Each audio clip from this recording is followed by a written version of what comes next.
How's everybody doing? My name is Sam, and I would like to tell you a true story. I had been living in New York for a few years, and my acting career was not going quite the way I had planned. And when I say that, what I mean is that the extent of my theatrical experience was originating the role of nightclub patron number 3 in the Sex and the City, the play, off Broadway. And I was waking up every day in this tiny little dank apartment in Morningside Heights with cockroaches everywhere, and I was sending out my headshots and resumes all over the place and never hearing anything back, and my relationship that I had moved here with had totally evaporated. And all of a sudden this thing that I had always thought was going to make me happy and feel really present in the world, which was acting, was making me feel like a desperate, crazy, lonely person. So it was time to make a change.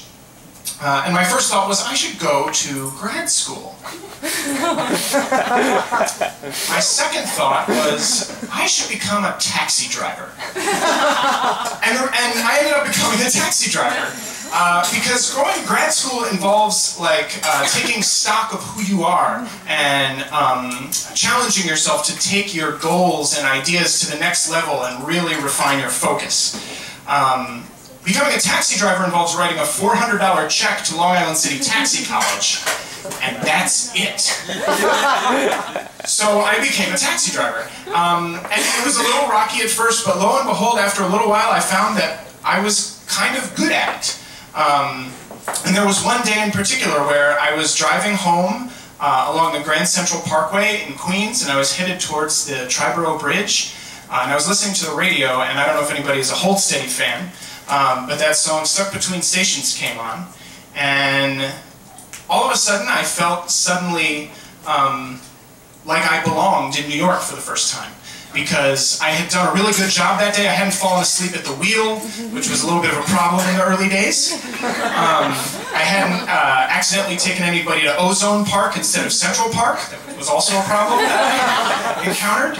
And I was looking out at the city, and the sun was going down, and there was all this purple and orange in the sky, and there was this incredible song playing on the radio about being in between stations in your life and how that's okay and how there's even actually kind of a beauty in that. And embarrassingly, I said out loud to myself behind the wheel of my cab, I belong here.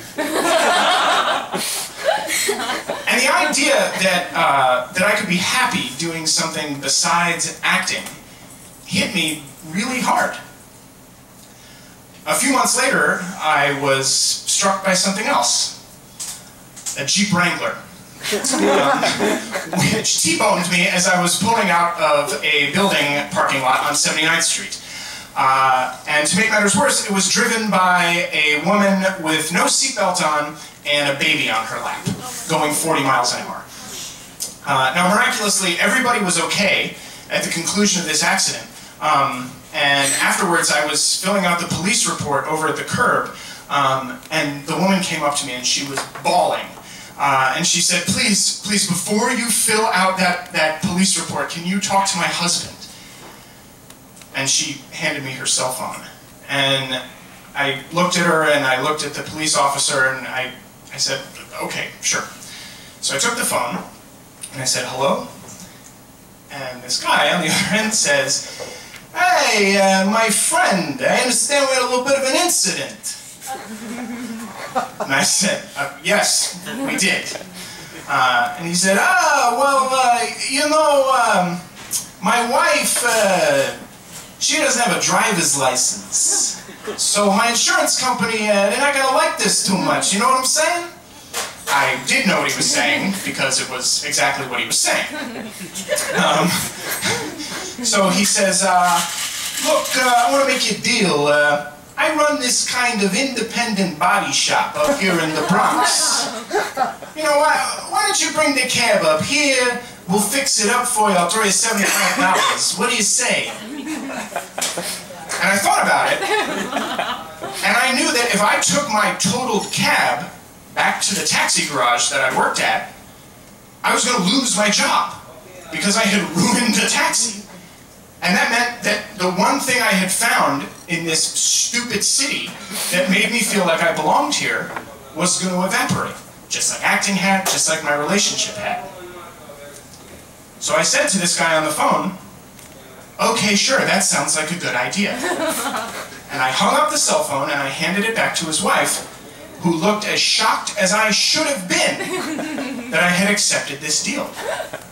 So I took the police report, I folded it up, I put it in my pocket, I went back over to my cab, and I tried to start it, and it wouldn't start. And that meant that I had to call the taxi garage's tow truck. And the taxi garage's tow truck was free, but it only went to one place, the taxi garage. So he came and he picked me up, and I sat there in the passenger seat of the tow truck with this very nice Israeli gentleman who talked the entire time that we rode back up there. I didn't say a word the entire time because we were going up the West Side Highway. And again, I was looking out across the river and thinking about how the last time I had looked out across the river, I had felt like I really had a place here, and now I was on my way to meet my fate. I was going to lose my taxi job, and the whole thing was going to be over. So I got back up to the garage, and I went up to the office where Sonny, the guy who ran the garage, was working, and he saw the mangled cab come in, and he said, "What is this?" And I said, "Sonny, I'm really sorry I wrecked this cab. Here's the police report." And he said, wait, you have the police report?" And I was like, "Yes, yeah, I do." He was like, "That's fantastic. That means that I can turn him over to the insurance company." And I was like, "Okay." And he was like, "You've done a great thing today." I was like, "I did?" And he turned around, took a new set of keys off of the wall where he had the other keys hanging, handed them to me and said, "Here, take that cab over there and go right back out and keep working." So I did. And it was like nothing had happened. So I got back in a cab, and I went back out into the streets of New York City, and I kept driving as though I was not a person who had just totaled a vehicle. And I felt like I do belong here. I do understand how this works. This is great. And I kept working for a few more hours, and a little while later, my phone started to ring. And I thought, because I did the right thing today, I bet I know who that phone call is from. I bet that's the casting director at the Public Theater. It wasn't. It was the husband of the woman who had hit me, who was not so happy about my decision to turn him over to the insurance company. And this is the voicemail that he left me. "You stupid motherfucker. Do you have any idea who you are fucking with, asshole? I got your medallion number, dipshit. I'm coming after you. You're going fucking down."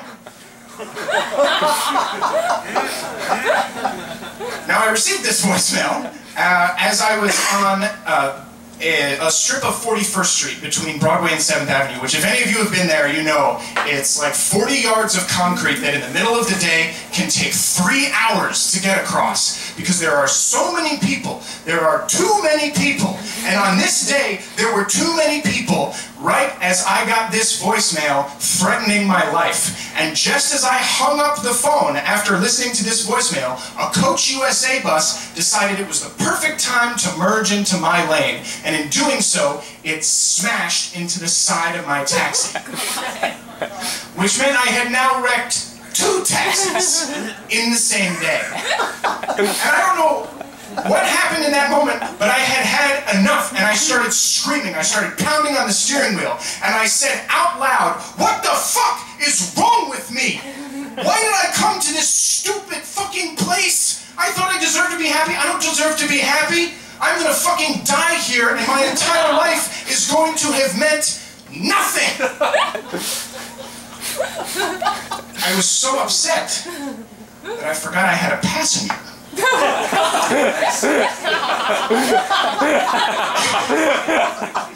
And because this is New York City, this woman's response to her cab driver having a psychotic break was to go like this. Oh my God. So that night, I I didn't know what to do. I didn't want to go home because I thought that the independent body shop owner might be waiting for me there. And I remembered that my friend was having a birthday party. And so I went to the birthday party and I drank as much as I could, as fast as I could, and I told her the story of what had happened today. And I said, yeah, isn't that crazy? I'm probably gonna die. And she said, Sam, that is crazy. You're probably gonna die. And I was like, I know. She was like, no, I don't think you do know. Listen to me.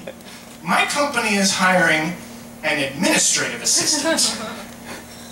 Do you think you could handle that? And I was like, I don't know, maybe. And she was like, just when you get home tonight, send me your resume. Will you do that? And I was like, okay, I'll send you my resume. So that night, I did go home. I sent her my resume. And by the next Tuesday, which was 3 days later, I had a job as an administrative assistant. I never got back in the front seat of another cab ever again.